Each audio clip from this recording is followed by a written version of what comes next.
Good morning, stalwart friends. Good to see you here on an icy Sunday morning.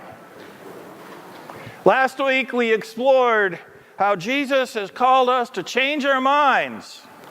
There is nothing more difficult to change than a mind. I think stainless steel can be bent a lot faster than many of our minds. But today I'd like to invite us to look at how setting our minds on God results in changed ways of living. And what we're going to hear is a familiar text in which Jesus slams Peter for thinking like the world around him, and then goes on to call people to take up the cross and follow. You need to remember this is not the kind of stuff that really excites his followers in a positive way, okay? So let's ponder what Jesus is asking them and what he's asking us. Please stand if you are able. He then began to teach them that the Son of Man must suffer many things and be rejected by the elders, the chief priests, and the teachers of the law, and that he must be killed after 3 days rise again. He spoke plainly about this, and Peter took him aside and began to rebuke him. But when Jesus turned and looked at his disciples, he rebuked Peter. "Get behind me, Satan," he said. "You do not have in mind the concerns of God, but merely human concerns." Then he called the crowd to him along with his disciples and said, "Whoever wants to be my disciple must deny themselves and take up their cross and follow me. For whoever wants to save their life will lose it, but whoever loses their life for me and for the gospel will save it. What good is it for someone to gain the whole world yet forfeit their soul? Or what can anyone give in exchange for their soul? If anyone is ashamed of me and my words in this adulterous and sinful generation, the Son of Man will be ashamed of them when he comes in his Father's glory with the holy angels." The Gospel of the Lord. Glory to Jesus Christ.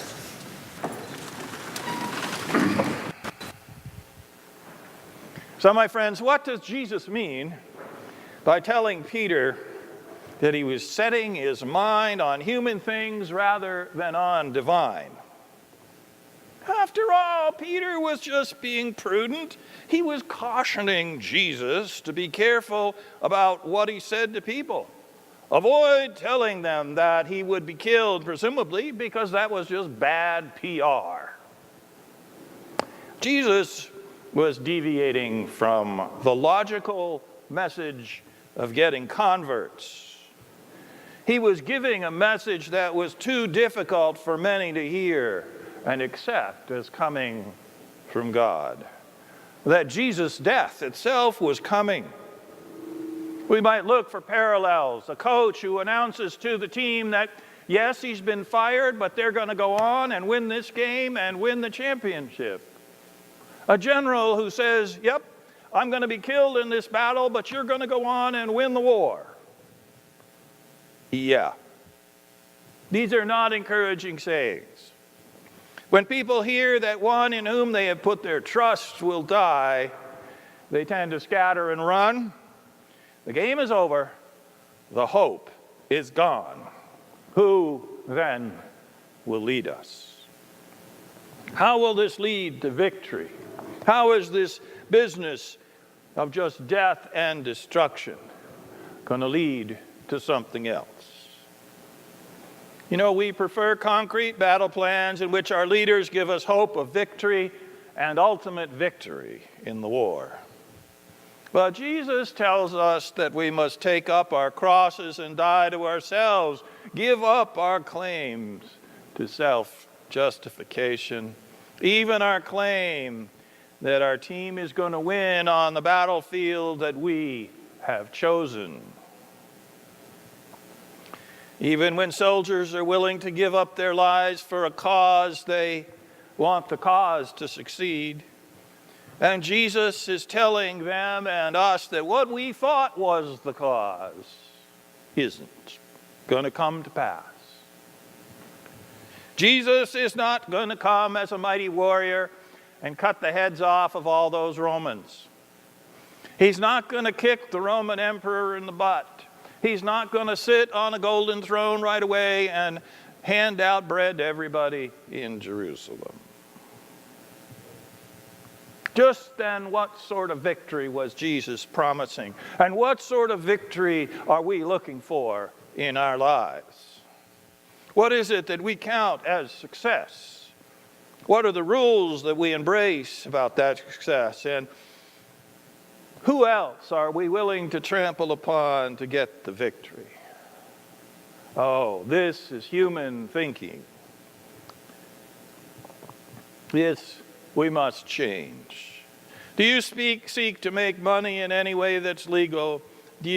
Are you prepared to make money by exploiting other people or destroying the environment? Are you prepared to make money that destroys your inner life and cuts you off even from your family? Are you content to let the poor suffer? Are you willing to blame poor people for their condition, even though we know that economic systems perpetuate poverty? Are you willing to blame people of color for their lack of economic progress when they face new forms of bank redlining and segregation and exclusion from access to advancement, substandard schools, police profiling, and endless humiliation? Are you willing to blame people who come to this country to escape grinding poverty and violence that's more often than not sponsored by the captains of our industry and even our government? Are we willing to profit from the labor of underpaid women? Are we willing to be promoted over people of color and women just because we happen to be white men? Are we willing to support systems that criminalize poverty and race and alternative gender and sexualities? Are we willing to support defunding social safety nets and public investment in infrastructure and science, just so we can draw the bridge up behind us? Are we willing to enjoy excellent medical care while others have none? Are we willing to offend politicians, to be careful about not offending politicians and wealthy folks while millions suffer because of them? Are we willing to okay violence against minorities and foreign-born folk in countless nations when it is designed to keep some of us getting richer at the expense of many? Whether you're a Republican or a Democrat, a conservative or progressive, are you willing to refuse to listen to others? These ways of thinking and living are altogether too common, are they not? But Jesus calls us to the cross of self-denial. It's interesting, we tend to think of, oh, that means I'm supposed to think of myself as a crappy person, that I'm evil, that I'm corrupt, that I'm not worth anything, but that's really not what he's talking about.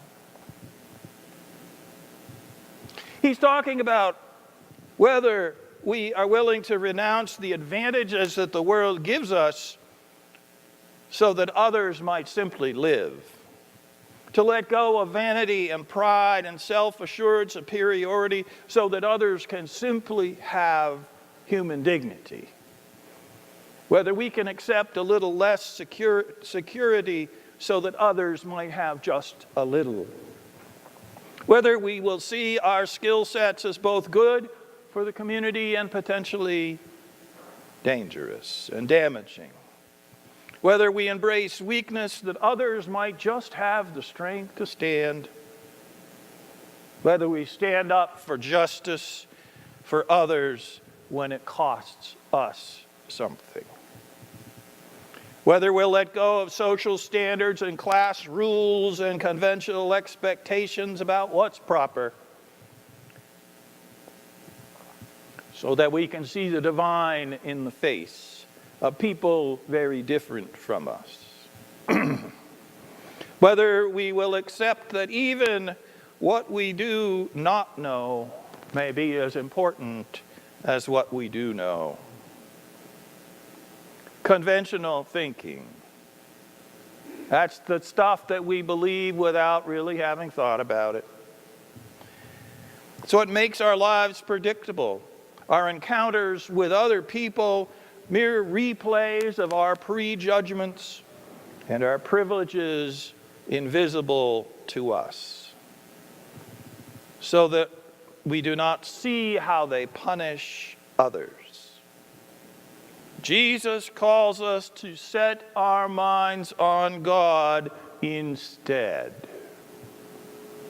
to change our way of thinking. Today's newspaper, I always read the important stuff like the comics.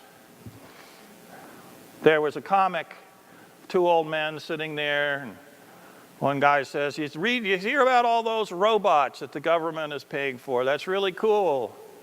And the other guy said, yeah, I'm pretty much like that.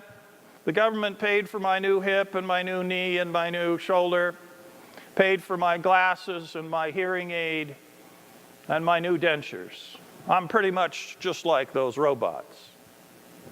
Ha ha. Do you know what's not true about that? Government doesn't pay for dentures or hearing aids or eyeglasses.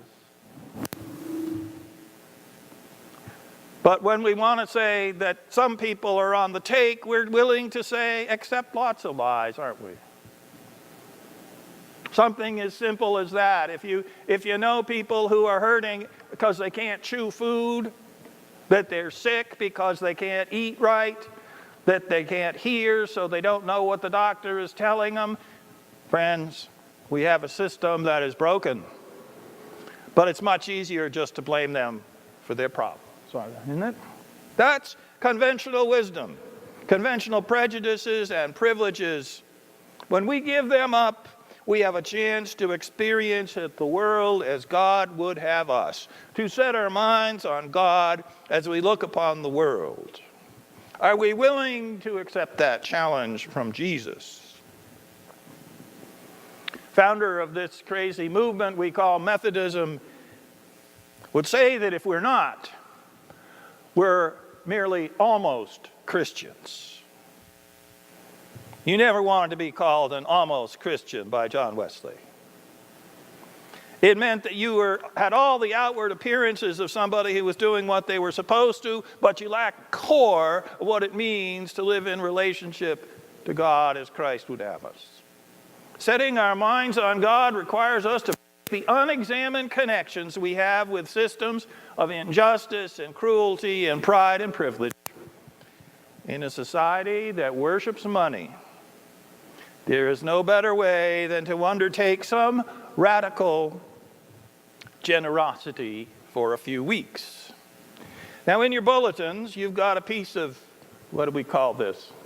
Yellowish paper. There's a name for it, but I don't remember it. And there are options about how you can do that. There are a whole bunch of things with numbers after them. If you fill out a check and you write for FUMC, but in the memo line you write that number, it'll go to that. But there are lots of other ways to be generous than this. What is it that would be important about generosity? Radical generosity is not directly about helping others, but about giving until we are forced to experience ourselves and our world differently from our privileged past. See, money is the lubricant of insensitivity to others. Money is the lubricant of insensitivity to others. Removing it to the point that we are forced to change how we live day by day brings us to a point of greater awareness and sensitivity to who we really are and how others experience us. Now, those of you who are super rich, well, if you're super rich, you don't have to do this. You don't have to put up with endless bureaucratic battles that ordinary folks deal with all the time. Just ask a senior citizen what it's like dealing with medical bills, right? Or a small business person who's just trying to make a product and sell it, who has mountains of bureaucratic paperwork that has to be dealt with. Rich people don't have to worry about this because very simply, they got people who deal with it for them. You don't have to be rich to live like that. Although, I don't know, it's getting harder and harder to get around all of the things that seem to drag us down. We become, though, like that Queen of France who is probably falsely accused of saying something, and Bob knows exactly where I'm going with this. You know, she was told that the people of France were starving, they didn't have any bread, and she said, well, let them eat cake. For her, if you didn't have bread, you could always eat cake, and cake was an inferior product in her mind. The fact that they had nothing to eat never dawned on her. We need to move past the let them eat cake attitudes. We need to find what it's like on the other side. Until we've been homeless and destitute, we really don't know how terrifying that is for someone and how much energy it takes just to survive. Until you lose a job and really can't get another one, you don't know how hard it is to live in an economy that claims to have full employment, but none for you. So the question we have today is that cross question. Taking up a cross, usually we associate that with arthritis or bursitis or some problem that afflicts us that we have to deal with all our lives. And maybe that's true. But perhaps taking up the cross is letting go of all of those ways of thinking and relating to the world that are just plain, as they say in Florida, BS. Okay? That they're just not true. That they're cheap, convenient ways of ignoring realities of other people. Give them up. Live in what's real. So the invitation is, use your money this week to get a little closer to that reality. And when you fill out your connection cards, those yellow, green, pink cards, you can write on the back what you're going to do. Now, a lot of you don't want to do that, but it's a way of becoming accountable. I'm probably the only one who really sees them, and I won't hold it against you. But I encourage you, make a commitment to get connected with what's real, to reach across into the reality of other people, to stop thinking like Satan. Amen.